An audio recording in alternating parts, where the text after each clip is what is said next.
Liga Champions UEFA, puncak sepak bola klub Eropa, adalah turnamen yang paling dinantikan oleh para penggemar sepak bola di seluruh dunia. Setiap musim, tim-tim terbaik dari berbagai liga Eropa bersaing untuk meraih trofi yang didambakan oleh yang terbaik di dunia. Trofi ini bukan hanya simbol kemenangan, tetapi juga lambang prestise dan sejarah yang kaya. Turnamen ini telah menyaksikan banyak momen bersejarah dan prestasi luar biasa yang diukir oleh para pemain legendaris. Namun, dasar persaingan Eropa yang dihormati ini sedang bergeser dengan cepat. Musim 2024-2025 mengantarkan era baru bagi Liga Champions, sebuah perubahan radikal dari format tradisionalnya yang telah dikenal selama bertahun-tahun. Perombakan dramatis ini tidak disambut dengan pujian universal, melainkan menimbulkan banyak perdebatan dan kontroversi. Dua manajer sepak bola paling dihormati, Pep Guardiola dan Carlo Ancelotti, telah menyuarakan keprihatinan mereka atas format baru dan potensi dampaknya terhadap permainan. Kekhawatiran mereka berasal dari keyakinan yang sama, bahwa perubahan tersebut mengutamakan kepentingan komersial daripada kesejahteraan pemain dan integritas kompetisi. Format yang diperluas, menurut mereka, akan menyebabkan kepadatan jadwal pertandingan, kelelahan pemain, dan devaluasi prestis turnamen yang selama ini dijunjung tinggi. Saat perdebatan berkecamuk, satu hal yang jelas, Liga Champions, seperti yang kita kenal, telah berubah selamanya, dan masa depan turnamen ini masih penuh dengan ketidakpastian. Fase grup yang familiar telah hilang, digantikan oleh format liga yang luas. 36 tim sekarang bersaing dalam satu liga, peningkatan yang signifikan dari 32 tim sebelumnya. Setiap tim memainkan 8 pertandingan melawan berbagai lawan, yang ditentukan oleh sistem pembibitan. Fase awal ini bertujuan untuk menciptakan turnamen yang lebih dinamis dan tak terduga, dengan setiap pertandingan membawa bobot yang lebih besar. 8 tim teratas di klasemen liga secara otomatis maju ke babak sistem gugur, mencerminkan babak 16 format sebelumnya. Namun, titik pertikaian sebenarnya terletak pada nasib tim yang finish antara ke-9 dan ke-24. Tim-tim ini didorong ke babak playoff yang baru diperkenalkan, menambahkan lapisan kompleksitas dan tekanan lain pada kompetisi. Pep Guardiola, dalang di balik dominasi Manchester City baru-baru ini, secara khusus menyuarakan kritiknya terhadap format baru yang diusulkan untuk kompetisi sepak bola.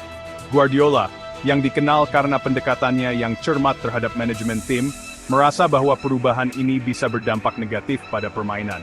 Kekhawatiran utamanya terletak pada meningkatnya jumlah pertandingan dan kepadatan jadwal pertandingan yang tak terelakkan yang akan ditimbulkannya.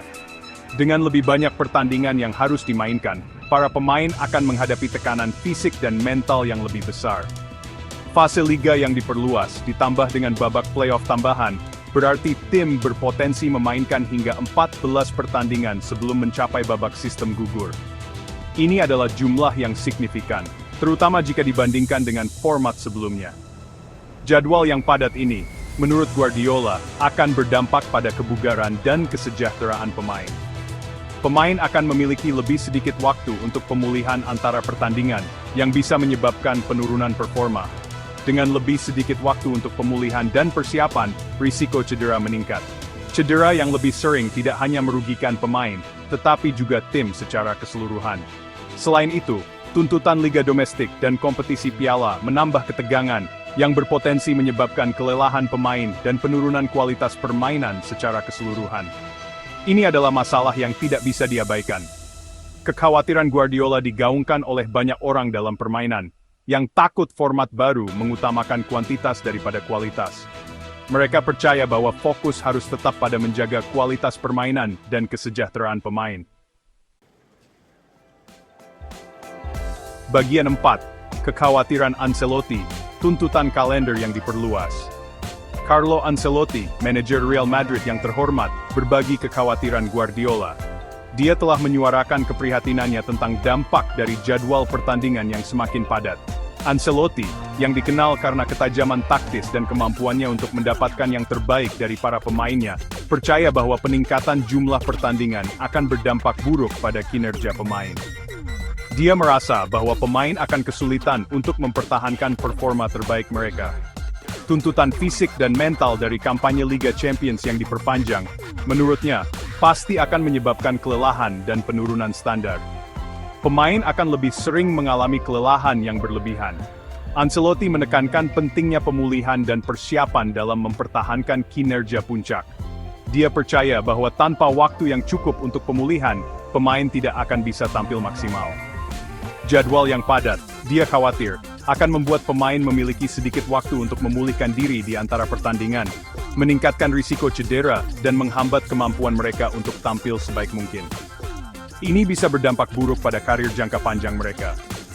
Seperti Guardiola, Ancelotti percaya bahwa format baru pada akhirnya akan membahayakan kualitas kompetisi dan mengurangi tontonan sepak bola Eropa. Dia berharap bahwa para pengambil keputusan akan mempertimbangkan kembali perubahan ini demi kebaikan semua pihak yang terlibat. Bagian 5. Menavigasi playoff, jalan baru menuju kejayaan. Pengenalan babak playoff untuk tim yang finish antara ke-9 dan ke-24 di fase Liga mungkin merupakan aspek paling kontroversial dari format baru. Skenario hidup atau mati ini menambahkan elemen bahaya dan kegembiraan, tetapi juga menimbulkan kekhawatiran tentang keadilan dan potensi kekecewaan. Tim yang mungkin lolos dengan nyaman ke babak sistem gugur di bawah format lama, sekarang menghadapi pertandingan playoff yang genting, melawan lawan yang berpotensi dalam performa terbaiknya. Babak playoff memperkenalkan unsur peluang dan ketidakpastian, yang dapat dilihat sebagai hal positif dan negatif. Meskipun menambah kegembiraan dan memberikan peluang bagi kisah underdog, hal itu juga menimbulkan pertanyaan tentang keadilan dan daya saing format secara keseluruhan.